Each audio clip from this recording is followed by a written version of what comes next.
আসসালামু আলাইকুম, সবাইকে স্বাগতম জানাচ্ছি হ্যাপিস কিচেনে ফুলকো বেগুনি রেসিপি দেখার জন্য।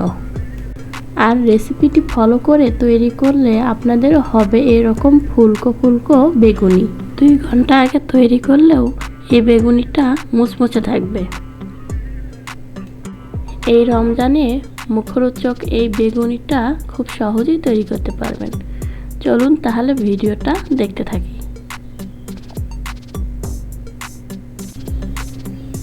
এখানে আমি 2টা বেগুন এভাবে লম্বা করে কেটে পানি দিয়ে ভালো করে ধুয়ে নিয়েছি। আপনারা চাইলে বেগুনটা ভালো করে ধুয়ে নিয়ে পানি একটু লবণ আর পানির ভিতর চুবিয়ে রাখতে পারেন। আমি সেটা না করে আমি সরাসরি 1 টিস্পুন পরিমাণের লবণ আর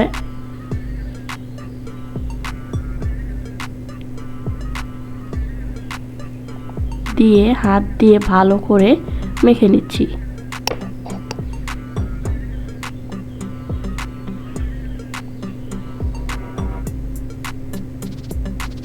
মেখে এভাবে রেখে দিচ্ছি।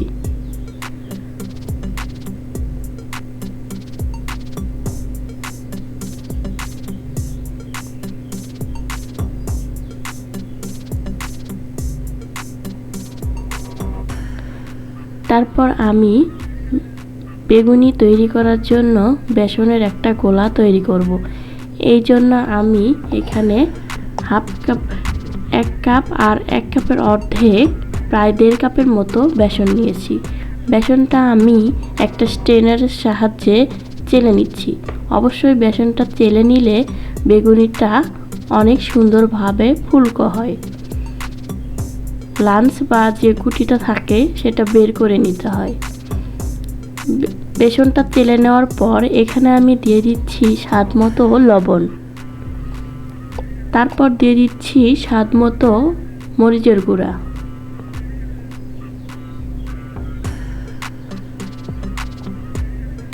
তারপর দিয়ে দিচ্ছি এখানে রসুন, আদা, জিরা বাটা 1 টিস্পুন পরিমাণ।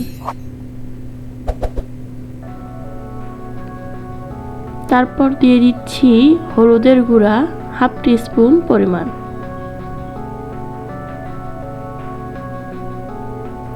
তারপর নরমাল পানি দিয়ে একটা হুইস্কের সাহায্যে গুলিয়ে নিচ্ছি।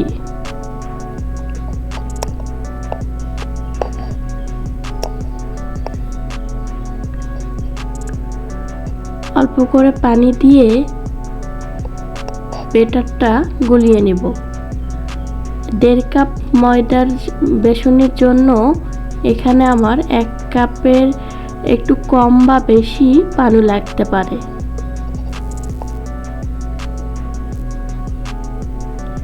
আমি এখানে পুরোপুরিভাবে পানিটা দেব না, পরে আরও কিছুটা পানি দেব। এখন আমি বেসনের গোলাটা এভাবে রেস্টে রেখে দেব আধা ঘন্টার জন্য। এতে করে বেসনটা ফুলে উঠবে।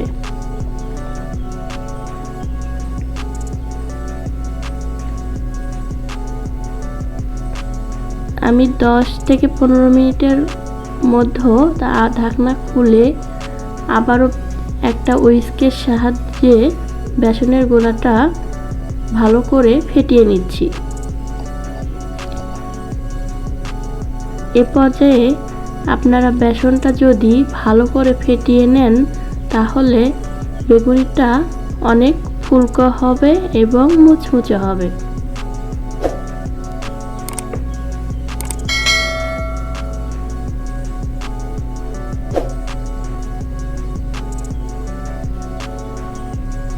প্রায় 5 মিনিট ধরে আমি বেসনটা এভাবে গুলিয়ে নিচ্ছি বা ফেটিয়ে নিচ্ছি। ফেটানোর পর আমি এখানে বাটির ভিতর পানি নিয়েছি।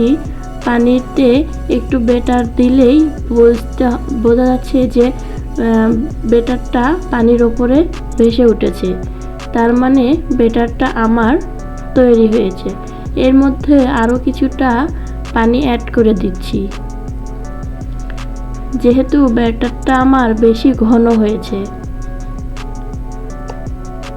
প্রথমে আমি অল্প পানি দিয়েছিলাম, এখন আমি পরিমাণ মতো দিয়ে দিচ্ছি হাফ টিস্পুন পরিমাণ বেকিং পাউডার।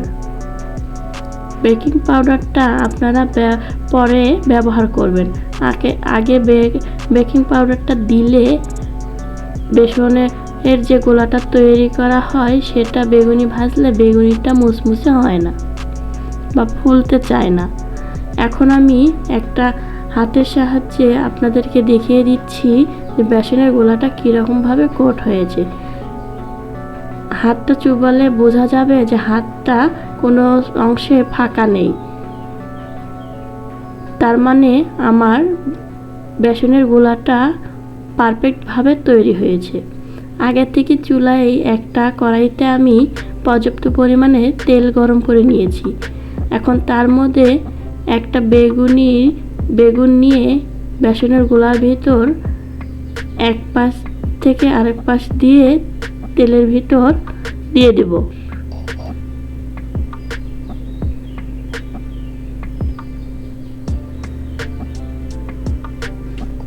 তেলের ভিতর দিয়ে এর মধ্যেই দেখে বোঝা যাচ্ছে যে বেগুনটা খুব সুন্দরভাবে ফুলে উঠেছে।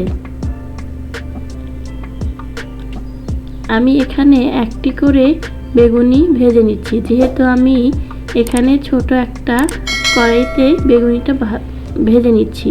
আপনারা চাইলে বড় পাত্রে ভাজলে সেক্ষেত্রে বেশি করে দিতে পারেন। এক পাশে হয়ে গেলে এরকম একটা টুথপিক দিয়ে আরেক পাশে উল্টিয়ে নিব।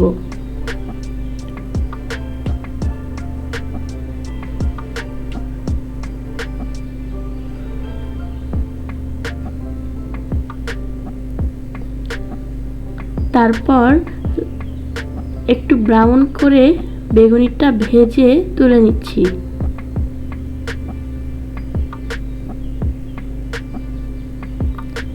এভাবে সবগুলো বেগুনি আমি ভেজে নেব।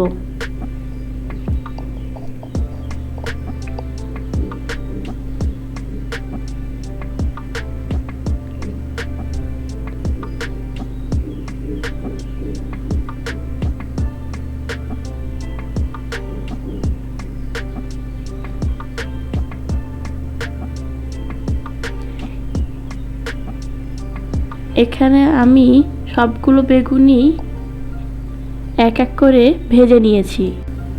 আমার একের ব্যাচ বেগুনি ভাজতে কিন্তু 3 থেকে 4 মিনিট সময় লেগেছে। এভাবে বেগুনি তৈরি করলে কিন্তু ভেতরে নরম আর ওপরে অনেক ক্রিস্পি হয়।